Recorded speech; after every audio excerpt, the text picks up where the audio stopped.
እዛ ጋር ደርሰዋል። እኛ ደካሞቹ እዚህ ቀርተናል። በነገራችን ላይ አምሽቶ ነው የወጡት። እዚሁ ነው በቪዲዮ የምናገርባችሁ። ስንት ሰዓት የምንመለስ ይመስላል? የምንመለሰው 2 ሰዓት ተኩል ነው። አራ ዋሻችሁ። አዲስ አበባ ወይም በከተሞች ሀገሮች ደግሞ ኮባ በመባል የሚጠራው ነው ጉናጉና ማለትና አጭታዎቹ በጣም በጣም ቆንጆ አድርገው ነው ያጩት። ሚስትየዋ ቤተሰቦች እየደረስን ይመስለኛል።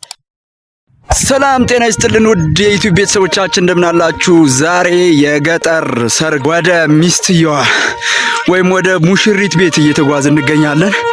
እሱም ፕሮግራም ነው ማሳያችሁ በመንገዳችን ላይ ያለውን ማለት ነው። እኔ እንደምታዩት አቀበት ላይ ደክሞኛል። በነገራችን ላይ የካህናት ሰርግ ነው። እንደምታዩት እንግዲህ ከፊት ቀድመውን ሄደዋል፣ ከኋላም የቀሩ አሉ። እኔ መሀከል ላይ ነኝ። በጣም ደክሞኛል። ጌቶቹን ወይም ሙሽራውን ልንደርስበት አልቻልንም።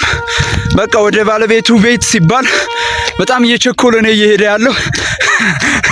እኔም እንደዚህ እስከሆን በጣም ጓጉቻለሁ። አቀበት ነው መንገዱ፣ በጣም ከባድ ነው። ይሄው እንደምታዩት እንግዲህ ትንፋሽ እያጠረኝ ነው ሰውራ። እንግዲህ የለመዱ ሰዎች በጣም እየተጓዙ ይገኛሉ። ወደፊት እዛ ጋር ደርሰዋል። እኛ ደካሞቹ እዚህ ቀርተናል ማለት ነው። ለማንኛውም ይህንን ቪዲዮ እየሰራሁላችሁ ያለው ሰሜን ወሎ መቄት ወረዳ ጉናጉና የሚባል በረሃ ውስጥ ነው የምሰራላችሁ ማለት እና ወደ ታይ ተመልከቱት። የአትክልት ቦታ ነው እያለ ነው ላቤ መጣ። የአትክልት ቦታ ነው እያለ ነው ወንድሜ። ነገር ግን በጣም እንትን ነው ዳገት ነው ወደ ላይ ወደ ሙሽሪት ሀገር የምንወጣበትና ሰው አባቶቻችን እንደምታያቸው እንደኔ ደክሟቸው ከኋላ ይታሉ እዛ ጋር ሽማግሌዎች ማለት ነው። ሶ ትንሽ ስለ ሰርጉ እያወራን ወይም ስለ ባህላችን እየተጫወትን እንሄዳለን ማለት ነው። ጠብቀኝ በእናት ባይሆን አብረን እንሂድ ካንተ ጋር። ስማችሁን አስተዋውቁ እስኪ። ዲያቆን ጽሁፍ ይባላሉ። እንደምታያችሁ የዚህ ሀገር ተወላጅ ናችሁ። ማለት የዚህ የጉናጉና ስፔሲፊካሊ የጉናጉና ተወላጅ ናችሁ። በጣም አሪፍ። በነገራችን ላይ አምሽቶ ነው የወጡት። እዚሁ ነው በቪዲዮ የምናገርባችሁ። ማንኛውም ሚዜ ማለት ነው ሁሌ ሽማግሌ እንዳስቸገረ ነው። በቃ በተለይ እነዚህ ደግሞ የዛሬዎቹ ምን መሰላችሁ ያመሹበት ምክንያት ሻሽ እየጠመጠሙ ነው። እንግዲህ ወንድሜ ባይጠመጥምም ነገር ግን ጌራ ጥምጥም የሚባል ሻሽ አለ።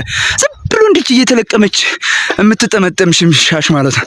ጌራ ሻሽ ይባላል። ጌራ ሻሽ ጥምጥም አለና እሱን እየጠመጠሙ ይኸው እስካሁን 11 ሰዓት ሆኗል። በእርግጥ ቅርብ ነው አቀበት ነች እንጂ ቅርብ ቢሆንም ግን እንግዲህ 11 ሰዓት ወጥተን መመለሻችን ያየን ሰው እኔ መመለሻችን ለማየት በጣም ጓጉቻለሁ። ስንት ሰዓት የምንመለስ ይመስላል? የምንመለሰው 2 ሰዓት ተኩል ነው። አራ ዋሻችሁ ጽሁፍ 2 ሰዓት ነው የምንመለስ። ያው እንግዲህ እንደሚታወቀው 11 ሰዓት ሄደን 2 ሰዓት አንመለስ። ዋሽታችኋል። ያው በቃ እንግዲህ ያው ቀን ያለ እንግዲህ ቀኔው ያቆያል። የካህን እንግዲህ ስነ ስርዓቱ ትንሽ ረቀቅ ያለ ነው። በትክክል ቀን ያለ ከዚያ መራት አለ፣ ከዚያ ደግሞ ዘረፋ ስላለ ኦኬ። ያው ያ ሲሆን እንግዲህ ሰዓቱ ምን መጣበት እንግዲህ እኔ 2 ሰዓት ተኩል ብዬ ነው የምወስነው። እስከ 3 ሰዓት ልንቆይ እንችላለን የሚል። ይህን ስታስቡ ታዲያ ግን ቀድማችሁ መነሳት የለባችሁም ወይ? እንደው እንደ ልምድ አድርጋችሁት ነው እንደዚህ ያው እንትን የምትሉት? ያው እንግዲህ ጫጉላ የቤተ ክርስቲያን ምስል ናት። እንግዲህ እሷን እናበጃጃለን፣ እሷን እናሳምራለን ስንል ያው ቆይተና ከዚያ ደግሞ እንግዲህ ጌራ ሻሽ አለ ጥምጥሙ። እሱን ያው እንግዲህ እሱንም እናሳምራለን ማለት አሬ ኑሮን እሱን እንትን ስንል ያው እንግዲህ ሳናስበው እንግዲህ ጊዜያቱ መሽቷል። ያው ሄዷል። በጣም አሪፍ። ብቻ ግን አሁን በቻልነው አቅም በጊዜ መምጣት ነው። አምሽተን ብንሄድም ፈጠን አድርገን ፕሮግራሞችን በጊዜ መምጣት ከሀገሩ ሴፍቲ አንጻር ጥሩ ነው። እንደምን ዋሉ አባታችን? እግዚአብሔር ይመስገን። ለማንኛውም እንግዲህ የእንታ ጽሁፍ እንዳሉት 2 ሰዓት ተኩል እንመጣለን እያሉ ነው። እኔ ግን በዚህ አካዳችን እንኳን 2 ሰዓት 4 ሰዓት የምንመለስ አይመስለን። እንደምታዩቸው እንግዲህ ሰርገኞቹ ላይ ደርሰዋል። ጽሁፍና እኔ ብቻ ነን እዚህ የቀረ ነው። እንዲሁም ሽማግሌዎቹ ብቻ ነው ከኋላ የቀረ ነው። አካባቢውን ህዩት በጣም የሚገርም። ይሄንን በክረምት ማየት ነው የምናፍቀው። ለምን በበጋ እንደምታዩ ድርቅ ብሏል። በክረምት ሲሆን ግን ምን ያክል እንደሚያምር ያው አስተውሉት። ያለንበት ትንሽ ደፋጣ ሆኖ ነው እንጂ ወደታይ አትክልት ቦታ አለው። እሺ ይሄ አትክልቶች ሽንኩርት፣ ይሄ ቃሪያ ምናምን፣ ቲማቲሞች፣ የተለያዩ ፍራፍሬዎች አሉ። እሺ ያው ትንሽ የጎራው ገረድ አድርጎን ኦኬ እና የጉናጉና በፊት ሙዝ ምናምን በቃ የሚበቅልባቸው አትክልት ቦታ ናት።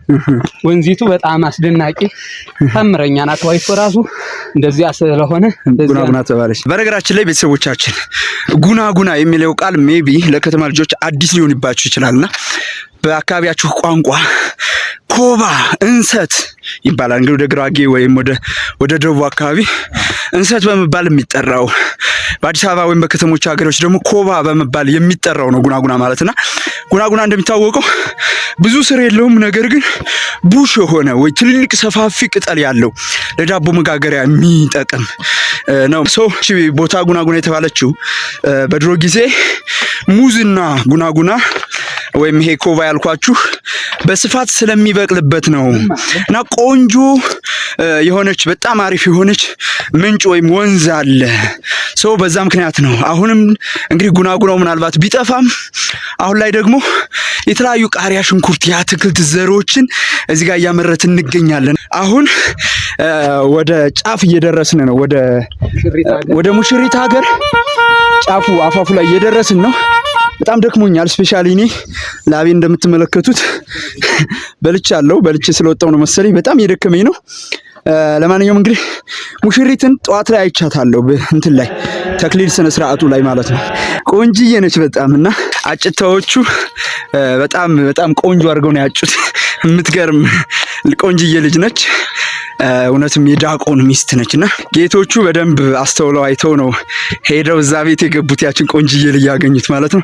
አምርቀውና እኛ አቀበቱ ትንሽ ያው አዳብቶን ያው ትንሽ ወደ ኋላ ቀረት ብለና ነው እንግዲህ ወደ ሙሽሪት ሀገር ያለው በጣም ሜዳ ነው። በትክክል እስኪ በሰርጋችን ወይም በባህላችን መሰረት ስለ ሰርግ ለምሳሌ አሁን ሄደን ምን ክንዋኔ ነው የሚከናወነው? ከቤት ከሄድን በኋላ ከሙሽሪት ቤት ከደረስን በኋላ እንደ ካህናት ለምሳሌ እንደ ኖርማል እንደ ጨዋ ሰው ጨዋ እንለዋለን። ያው በአካባቢያችን ያልተማረ አብነት ያልተማረ ለማለት ያክል ነው። እንደ ካህናት ምን ፕሮግራሞች ይከናወናሉ? እስኪ አንዳንድ ነገር ያው እንግዲህ ሰርግ ጌታችን ኢየሱስ ክርስቶስ በዶኪማስ ቤት ተገኝቶ እንግዲህ የባረከው ጋብቻ ነው። እንግዲህ ሰርግ የተባረከ ነው። ጌታ ኢየሱስ ክርስቶስ መርቆ የሰጠው ነው ለሰው ልጅ። እና አሁን እንግዲህ ወደ ሙሽሪት ቦታ ነው የምንሄደው። እንግዲህ እንሄዳለን። ከዛ እንግዲህ በትር አሮን የሚለውን የበትር አቀባበል አለ።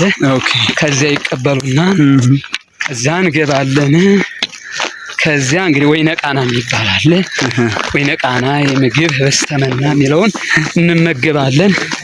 ከዚያን በኋላ የሙሽራውና የሙሽሪት ያው እንግዲህ ምስጋና ይቀርባል።